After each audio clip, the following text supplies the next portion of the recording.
Hey, what's going on, guys? It's Sam or xJawz, and today I'm bringing you guys a Ground War Team Deathmatch gameplay on the map Jungle, and today I'm also going to be using the Gold Commando with a silencer on it, a little bit of Sandy Ravage status right there. But anyway, I thought I'd give you guys some tips for this map and for what I did here. So anyway, towards the beginning of this gameplay, what you're going to notice is that most of my team ran the way that I ran towards the very beginning, and then from there branched off towards the left, that little hut area, the burnt down area that is all the way on the left side of the map, to where I am right now, and that's a pretty common spot. It's a pretty common spot for me as well. A lot in there, I go to that spot a lot. But because so many of my teammates went there, after I died towards the middle of the map, I decided I would run towards the other side of the map. And the reason why I did this is because I'm relatively confident that I can hold down my own and I can do pretty well, even without my teammates all around me, and sometimes even better without my teammates all around me. So what I wanted to do is make sure that the enemy couldn't take over this whole area, because I knew it would follow it. If they could take over this area right here, they were going to get on the rock that is a little bit to my left, and they were going to have people sitting up there, maybe with noob tubes, maybe with this and that, and the spawns would completely change, and then we would then be sort of on the offensive. Because what I find is that if you can control this area of the map, then you are on the defensive, and you are on the defense, and then the enemy has to come towards you, and I don't want that to happen.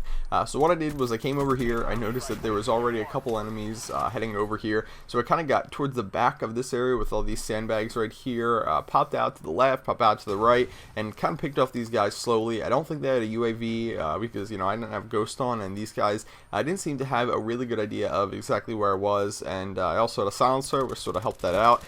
So most of these guys were struggling to kill me, and I was able to get on a nice little kill streak while I was back here, and eventually the spawns changed, and then they started heading for the hut area while we still controlled this back area. So it worked out pretty well, and I was able to do exactly what I wanted, which was keep them out of this whole area right here to keep them on the offense and us on the defense.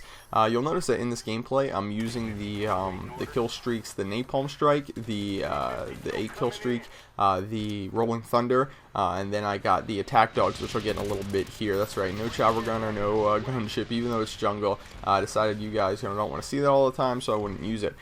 So the thing with the napalm and the rolling thunder, I don't want to go into too much detail. I don't want to bore you guys, but for the most part, to put it simply, I really wouldn't recommend those for non-objective game modes like team deathmatch and free-for-all.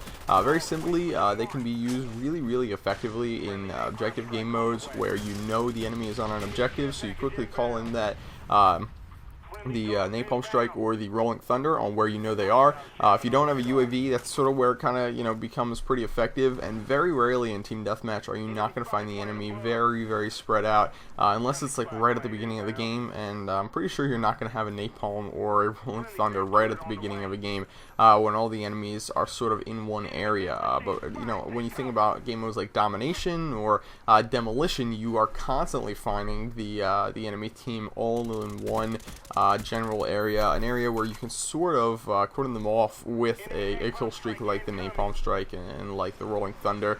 You can use it especially in the game when I mentioned demolition to keep them really far back in their spawn, because their spawns are pretty much concrete. They're always going to be sitting at the back of the map.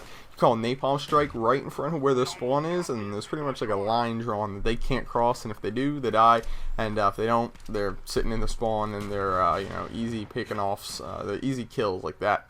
So anyway, that's sort of enough about the gameplay for right now. There is one other thing I wanted to mention in this video, and that is that I have a friend at my school. His name's Dan, and he makes these really awesome action shorts, and they're almost like Freddy W's videos. And I hadn't ever talked to him until a couple days ago, and I talked to him about possibly uploading one of his videos to my YouTube channel.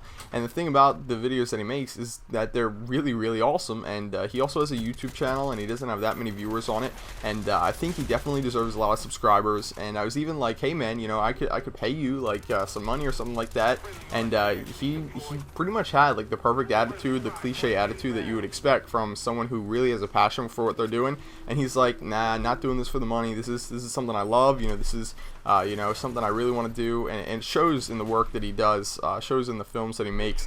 So guys, later today I'm going to be uploading one of his trailers for one of the films he's going to be making, and it's pretty awesome. He uses, he's not like a professional. He uses cameras and stuff that he bought. He uses like airsoft guns as prop guns, and he uses high school kids as actors. So it's pretty cool. Thought I'd warn you guys that I'm going to be uploading that later today. So that's pretty much it, guys. Final score of this gameplay was 36-2, and I will see you later.